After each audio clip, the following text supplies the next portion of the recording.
At 9:10, the garage has a different kind of quiet. Not silence exactly. The street still moves beyond the closed door, tires passing over the same stretch of road, a neighbor's car easing into a driveway, some far-off engine fading and returning. But inside, the boxes sit the way they have sat for years, taped at the corners, labeled in handwriting from another decade.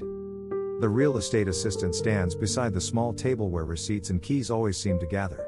She has been cleaning up without being asked, stacking papers, moving old mail, making the room easier for someone else to enter.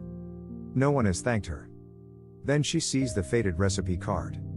It rests near the edge of the table, softened by time, still carrying a kitchen that is not fully here anymore. And for a moment, the noise moves farther away. She had come into the garage the way people enter rooms that are not really theirs. Carefully. Not because anything was fragile in an obvious way. Most of it looked ordinary enough. Cardboard boxes stacked 2 and 3 high.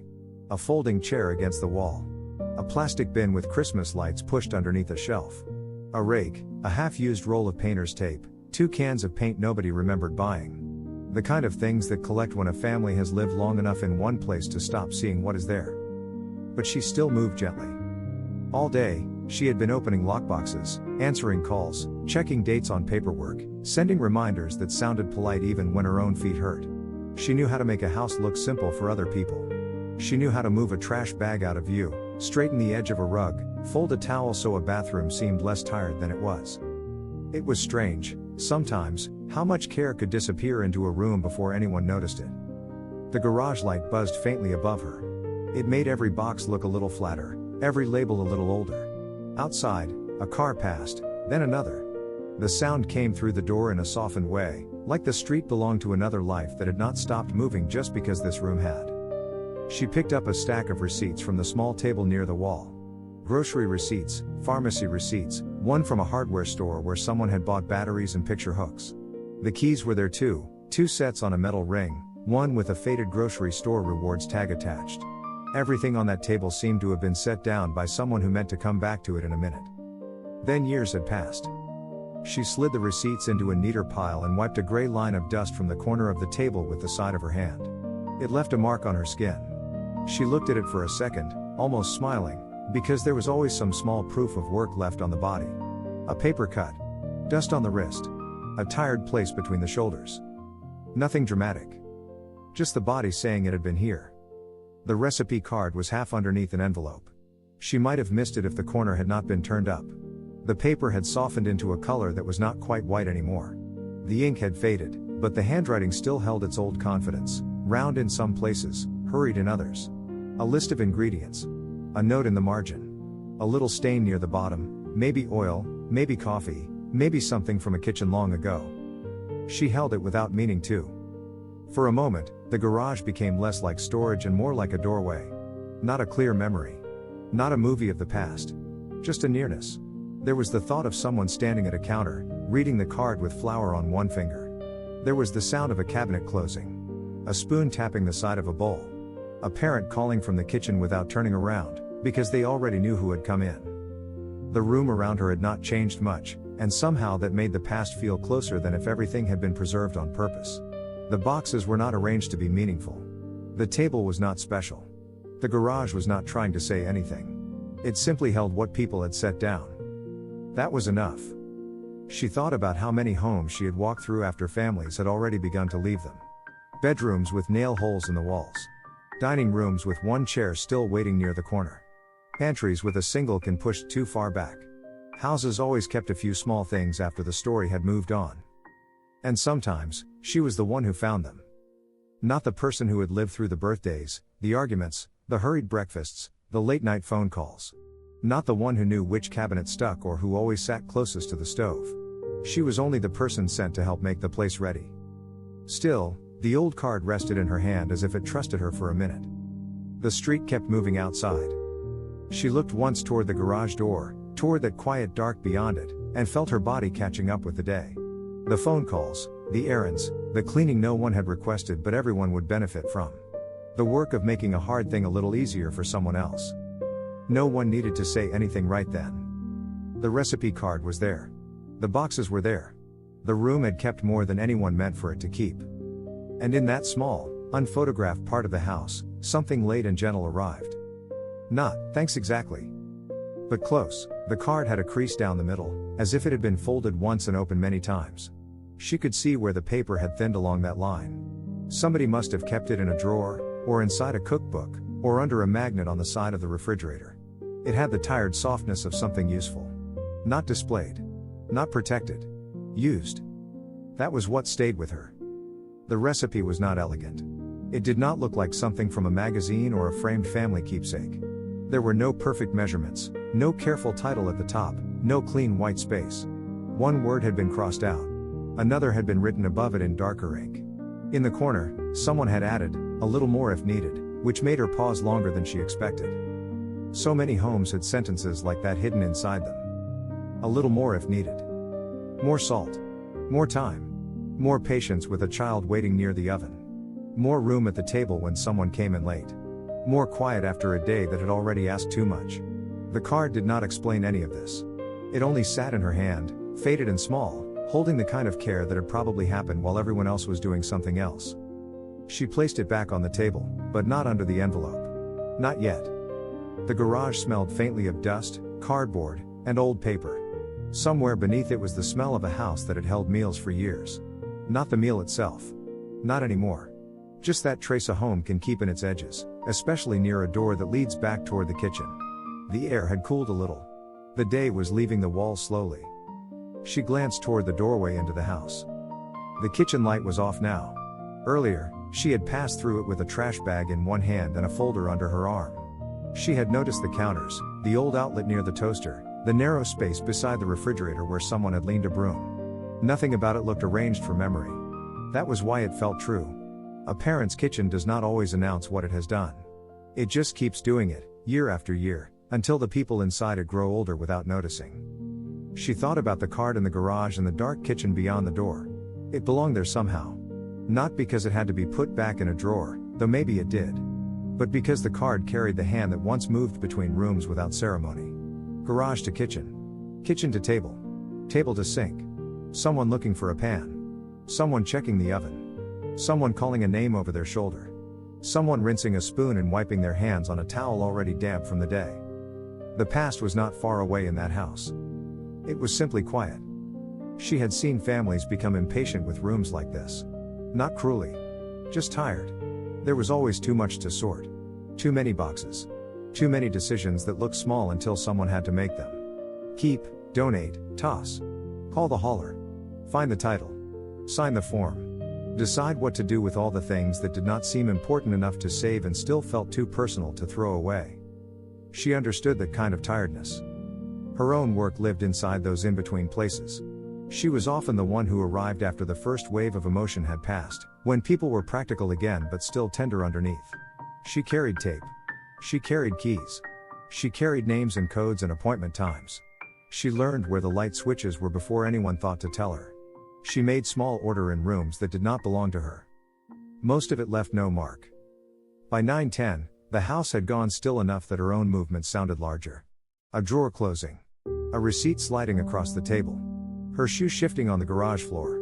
Outside, the street kept moving, but the noise had lost its sharpness. It no longer pushed against the room. She touched the edge of the recipe card again. Maybe understanding always came late. Not because anyone had failed. Maybe because the small work of love is hard to see while it is happening. A meal appears. A counter gets wiped. A box gets carried. A card is used and stained and put away. Years later, someone stands under a buzzing garage light and sees it all differently. She took one slow breath. The room had not changed much. But something in her had. She did not pick up the card again right away. It stayed where she had placed it, near the receipts and the keys, in the small part of the room no one would photograph for a listing. The prettier rooms were inside. The rooms with better light. The rooms where someone could imagine a new sofa, a clean table, a morning that belonged to them. The garage would be edited out, or shown only enough to say there was storage.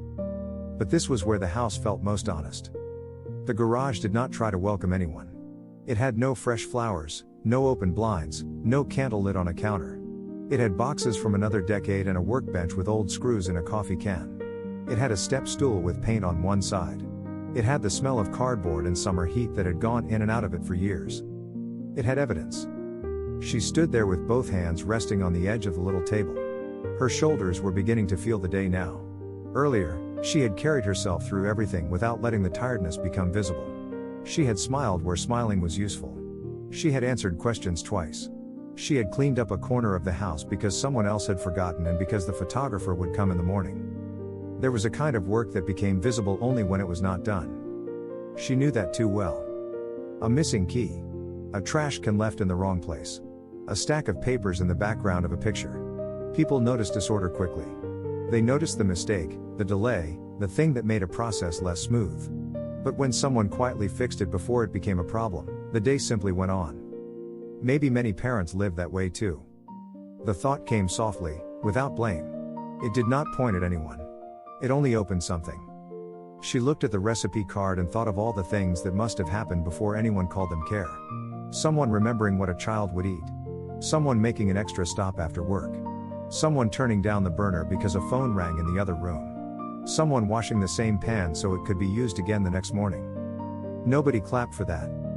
The house just kept going. Outside, another car passed. This one was slower. Headlights slipped briefly through the thin gap near the bottom of the garage door, a small wash of light across the concrete, then gone. The motion made the boxes seem even stiller. The street had its own life. People were coming home, leaving late, walking dogs, carrying takeout bags, closing car doors with their minds already on tomorrow. Inside the garage, time had gathered differently. She noticed a label on one box, winter coats. The marker had faded at the edges. Beside it sat another box with no label at all, only a strip of tape brown slightly with age. She wondered how long it had been since anyone had opened them. Maybe someone had meant to sort them years ago. Maybe someone had stood here on another night, hand on the same table, too tired to begin. The quiet made room for that possibility. She was not family. She knew that. She had no right to make the recipe card into a story larger than it was. It might be nothing more than a misplaced card. It might have fallen from a folder, been tucked into a box by accident, survived only because nobody had cleaned deeply enough. Still, some things carry more than they are asked to carry. The card did not need to be important to be tender. It did not need a perfect history. It only needed to have passed through someone's hands often enough to soften. It only needed to have been useful. That was its own kind of memory. She let her fingers rest near it, not touching. In the silence, she felt the lateness of understanding. Not the sharp kind that hurts. A quieter kind. The kind that arrives after the person is grown, after the house is being prepared for strangers, after the kitchen light has gone off and the garage becomes the only room still holding the old shape of things. So much care had probably looked ordinary when it was happening. A card on a counter. A parent moving from stove to sink. A room not changing much because someone was busy keeping everyone fed. She looked once toward the quiet street, and this time the sound outside seemed farther away.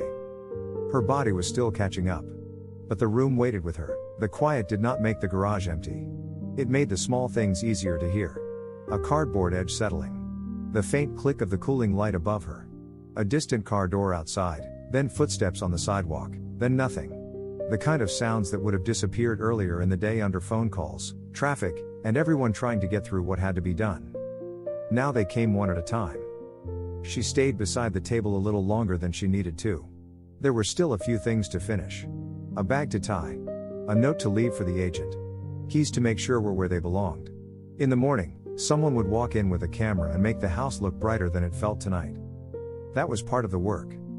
But for a few minutes, the work loosened its grip. The faded recipe card remained near her hand. She could see the small stain near the bottom more clearly now. It had spread into the paper in a shape that did not mean anything and somehow meant a whole room. Maybe someone had set it too close to a mixing bowl. Maybe a child had bumped the counter. Maybe a parent had been moving too quickly, doing 3 things at once, the way parents often do when dinner is late and someone needs help finding shoes. Nothing about that scene would have seemed worth remembering then. That was the ache of it. The most faithful parts of a life often happened under the noise. They happened while a radio played in another room, while the dishwasher rattled, while someone complained about homework, while the clock kept pushing everyone toward bedtime. They happened without anyone stepping back to say, "This is care. This is what will be missed later." She knew that from houses. A home rarely tells its story from the front room. It tells it from the corners. From the closet shelf. From the junk drawer. From the garage table where keys, receipts, and one old card gather because nobody knew where else to put them. She looked toward the doorway that led back into the house. Beyond it, the kitchen sat dark. She could picture the counters without trying. Earlier, she had wiped one place near the sink where a circle had been left by a glass. She had taken a few papers off the refrigerator so the room would look cleaner. Under one magnet, there had been a pale square where sunlight had not reached. Even after the paper was gone, the shape remained. Some things leave quietly. She wondered who had written the card. A mother, maybe. A father. An aunt. A neighbor who had passed the recipe along after a potluck years ago. The hand on the card did not explain itself. It only gave instructions in the plain way people do when they are trying to help someone make something again. Add this. Stir until soft. A little more if needed. The words were small, but they carried a patience she could feel now. Not grand patience. Not the kind people praise out loud. Just the everyday patience of someone staying near a stove, watching the pan, making sure enough would be there when people sat down. She let that thought rest. There was something tender about understanding care after the room had emptied.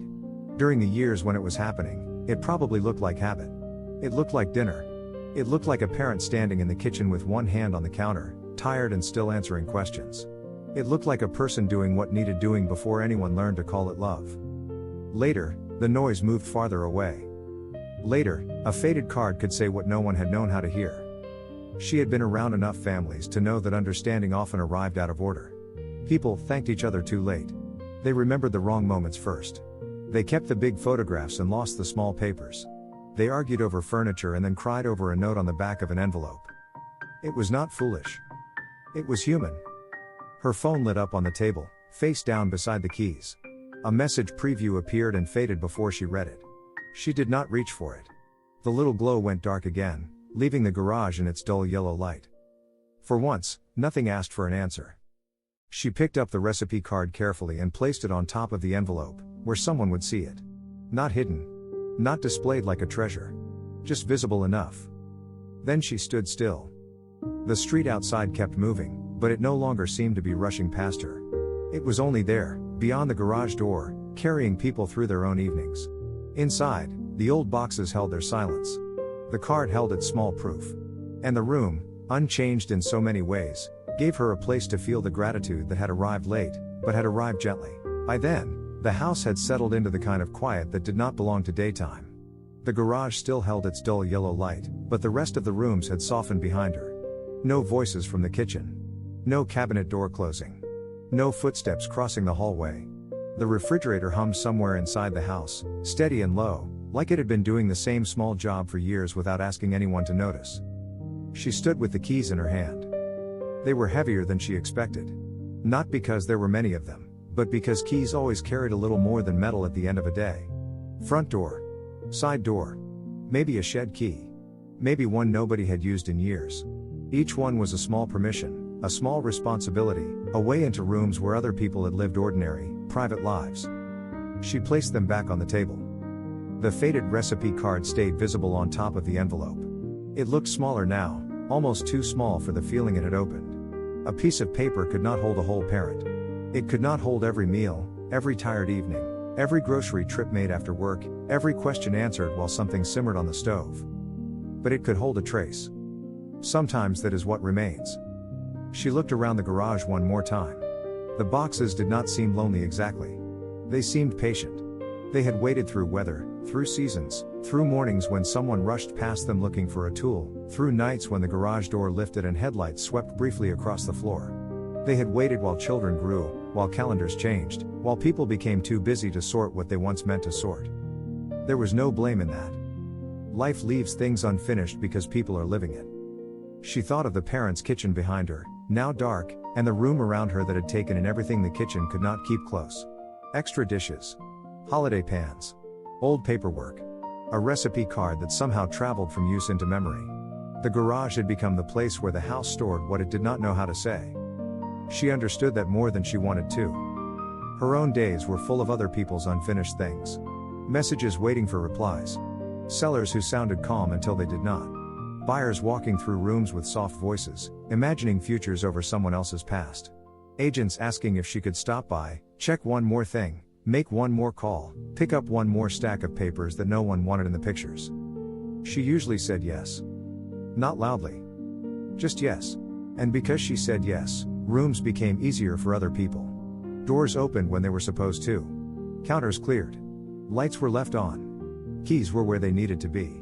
The work disappeared into the smoothness of the next morning. She had not thought of that as care before. Not really. But standing there with the recipe card in front of her, she could feel how much of care lived inside work that did not announce itself. A parent stirring something at the stove. A person wiping a counter after everyone else had left the room. A real estate assistant cleaning up a garage at 9:10 because a family was too tired to see what still needed doing. Different rooms. The same quiet thread. Outside, the street had slowed. The passing cars came farther apart now. When one moved by, its sound rose and faded without entering her. The noise was still there, but it had finally moved farther away. Not because the world had become still. Because something inside her had stopped reaching toward it. She took the trash bag to the corner by the door. She checked the note she had written. She turned once toward the table again, making sure the card was still there, visible enough for whoever came next. Then she switched off the garage light. For a second, the room held the afterimage of everything. Boxes. Table. Keys. Recipe card. Her own hand near the switch. In the dark, she opened the door back into the house and stood at the threshold. The kitchen waited beyond the hallway, quiet and plain. Nothing had been solved there. Nothing had been restored. But the room felt a little less forgotten now. She walked through softly, leaving the card where it could be found. Outside, the street kept moving. A car passed slowly, then another farther away. Somewhere beyond the garage door, someone was coming home with a bag over one shoulder, a phone in one hand, a tired thought already fading before they reached the porch. Inside, the house stayed quiet. The recipe card rested where she had left it, on top of the envelope, small and faded and visible enough. Not rescued. Not explained. Just placed back into the light for a little while. That was all. Later, someone might find it and remember a kitchen. Or they might only pick it up, read the handwriting, and feel something loosen without knowing why. Either would be enough. She locked the door behind her and stepped into the night. The key settled in her palm. For once, the work did not feel invisible. It felt like part of the room's breathing.